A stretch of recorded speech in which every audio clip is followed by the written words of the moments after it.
Hello friends, welcome to Sanveen kitchen. இன்னைக்கு நம்ம கிச்சனில் பாரம்பரிய முறையில் சூப்பரான டேஸ்ட்டில் முந்திரி கொத்து எப்படி செய்யலான்றதை வாங்க பார்க்கலாம். கன்னியாகுமரி திருநெல்வேலி சைடில் இந்த முந்திரி கொத்து ரொம்ப ஃபேமஸான ஒரு ஸ்வீட் ரெசிபி. பண்டிகை நாட்களில் எல்லார் வீட்லேயுமே கட்டாயம் செய்யக்கூடிய ஒரு ஸ்வீட்டு. டேஸ்ட் வந்து ரொம்ப நல்லாயிருக்கும். இதை நம்ம பார்த்து பக்குவமாக செஞ்சோம் அப்படின்னா 8லேருந்து 10 நாள் வரைக்கும் கெட்டு போகாமல் சூப்பராக இருக்கும். வாங்க இப்போ எப்படி செய்யலான்றதை பார்க்கலாம். ஒரு கடாயை சூடு பண்ணி அதில் 2 கப் அளவுக்கு பச்சை பயிர் சேர்த்துக்கோங்க. இதை வந்து பாசி பயிர்னு கூட சொல்லுவாங்க. சேர்த்துட்டு லோ ஃப்ளேமில் இதை ஒரு 15 நிமிஷம் நல்லா வறுக்கணும். நல்லா இந்த மாதிரி கலந்து விட்டுக்கிட்டே இருங்க, அப்படின்னா தான் எல்லா சைடுமே நல்லா வறுப்பட்டு வரும். லோ ஃப்ளேம்லேயே வச்சுக்கோங்க. பாருங்கள், நம்ம சேர்த்துருக்க பச்சை பயிர் வந்து இந்த அளவுக்கு கலர் மாறணும். நல்லா இந்த மாதிரி வறுத்ததுக்கப்புறம் இதை ஒரு பிளேட்டுக்கு மாற்றி நல்லா ஆற வச்சுருங்க. ஆறுனதுக்கப்புறம் இதை ஒரு மிக்சி ஜாருக்கு சேர்த்துட்டு நல்லா குறப்பாக அரைக்கணும். ரொம்ப பவுடராலாம் இதை வந்து அரைக்கக்கூடாது, கொஞ்சம் குறப்பாக அரைக்கணும். இது கூடயே ஒரு 4 ஏலக்காய் சேர்த்துக்கோங்க, நல்லா வாசனையாக இருக்கும். சேர்த்துட்டு நல்லா வந்து அரைச்சிட்டு வந்துடுங்க. இப்போ பாருங்கள், இந்த பதத்தில் தான் அரைச்சிருக்கணும். இது ஒரு ஓரமாக அப்படியே இருக்கட்டும். ஒரு கடாயை சூடு பண்ணி கடாய் சூடானதுக்கப்புறம் 2 டீஸ்பூன் அளவுக்கு நெய் சேர்த்துக்கோங்க. நெய் சூடானதுக்கப்புறம் 1/2 கப் அளவுக்கு துருவின தேங்காய் சேர்த்துக்கோங்க. தேங்காய் வந்து நல்லா கோல்டன் ப்ரௌன் ஆகணும். தேங்காயில் உள்ள ஈரப்பதம் எல்லாமே வந்து நல்லா ட்ரை ஆகணும். அந்த அளவுக்கு நல்லா வறுத்தெடுக்கணும். அப்படின்னா தான் வந்து கெட்டு போகாமல் இருக்கும்.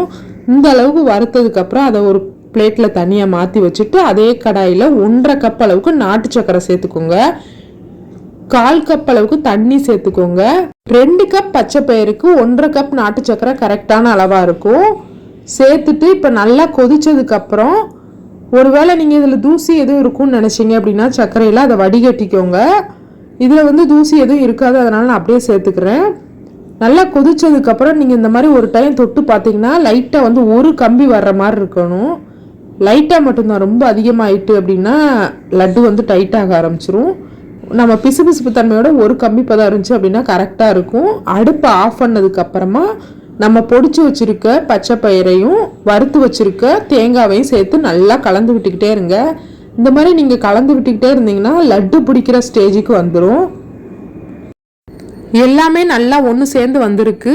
அடுப்பை ஆஃப் பண்ணதுக்கப்புறம் தான் நீங்கள் வந்து பச்சை பயிரோட பவுடரை வந்து சேர்க்கணும். இப்போ இதை ஒரு பிளேட்டுக்கு மாற்றி நல்லா ஆற வச்சுருங்க. ஆறுனதுக்கப்புறம் நீங்கள் லட்டு பிடிக்க ஆரம்பிக்கலாம். சின்ன சின்ன உருண்டைகளாக இந்த மாதிரி லட்டு மாதிரி பிடிச்சி ரெடியாக வச்சுக்கோங்க. பெரிய உருண்டைகளாக பிடிக்க வேண்டாம், ஏன்னா நம்ம இதை முந்திரி கொத்தை வந்து 3 இது சேர்ந்த மணிக்கு தான் போடுவோம். அதனால் நீங்கள் சின்ன சின்ன உருண்டைகளாக இந்த மாதிரி எல்லா மாவையும் உருட்டி ரெடியாக வச்சுக்கோங்க. இப்போ இதுக்கு மேல் மாவு ரெடி பண்ணுறதுக்கு ஒரு மிக்சிங் பவுலில் 1/2 கப் அளவுக்கு அரிசி மாவு, 1/4 கப் அளவுக்கு மைதா சேர்த்துக்கோங்க. கலருக்காண்டி கொஞ்சமாக இதில் மஞ்சள் தூள் சேர்த்துட்டு கொஞ்சமாக உப்பு சேர்த்துக்கோங்க. ஒரு 1/4 டீஸ்பூன் அளவுக்கு சேர்த்தாலே போதும். தண்ணி வந்து நான் இப்போ 1/2 கப் அளவுக்கு சேர்த்து நல்லா மிக்ஸ் பண்ணிக்கிட்டே இருக்கேன். பத்தலைனா எக்ஸ்ட்ரா சேர்த்துக்கலாம்.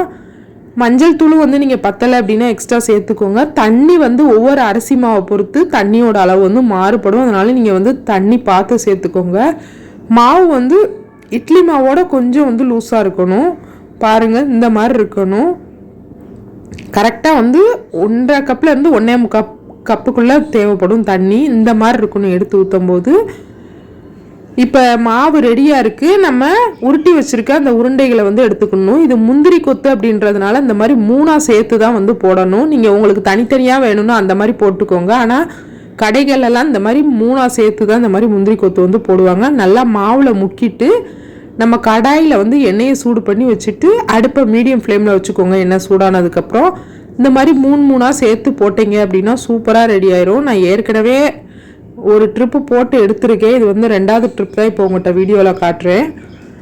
போட்டுட்டு 2 சைடுமே நல்லா கிறிஸ்பியாக வேக வைக்கணும். அடுப்பை வந்து மீடியம் ஃப்ளேம்லேயே வச்சுக்கோங்க, ரொம்ப ஹை ஃப்ளேமில் வைக்க வேண்டாம். பாருங்கள், இப்போ இன்னொரு சைடு திருப்பினதுக்கப்புறம் அந்த சைடுமே நல்லா வெந்ததுக்கப்புறம் எண்ணெயை வடிச்சிட்டு எடுத்துருங்க. இதே மாதிரி எல்லா மாவையும் முக்கி எடுத்தீங்க அப்படின்னா சூப்பராக ரெடி ஆயிரும். உங்களுக்கு இந்த மாதிரி 3 இதாக வேண்டாம் அப்படின்னு நினச்சிங்கன்னா நீங்கள் ஒரு உருண்டையாக கூட முக்கி எடுத்துக்கலாம். ஆனால் முந்திரி கொத்து அப்படின்னாலே இந்த மாதிரி 3 உருண்டைகளாக தான் போட்டு எடுப்பாங்க. எல்லாமே இப்போ ரெடி ஆயிடுச்சு. சூப்பராக பாருங்கள், டேஸ்ட் வந்து ரொம்ப நல்லாயிருக்கும். இது வந்து ஒரு 10 நாள் வரைக்கும் கெட்டு போகவே செய்யாது. நம்ம தேங்காவை மட்டும் நல்லா கரெக்டான பதத்தில் வறுத்துட்டோம் அப்படின்னா 10 நாள் வரைக்கும் கெட்டு போகவே செய்யாது. டேஸ்ட் வந்து ரொம்ப நல்லாயிருக்கும். சுசியும் வேறு இது வேறு, ரெண்டுமே ஒரே இதுன்னு நீங்கள் நினச்சிடாதீங்க. கண்டிப்பாக நீங்களும் ட்ரை பண்ணி பாருங்கள். பார்த்துட்டு எப்படி இருந்துச்சுன்னு சொல்லுங்கள். இந்த வீடியோ பிடிச்சிச்சுன்னா இந்த வீடியோக்கு லைக் பண்ணிக்கோங்க. என்னோட சேனல் சப்ஸ்கிரைப் பண்ணிக்கோங்க. தேங்க்யூ.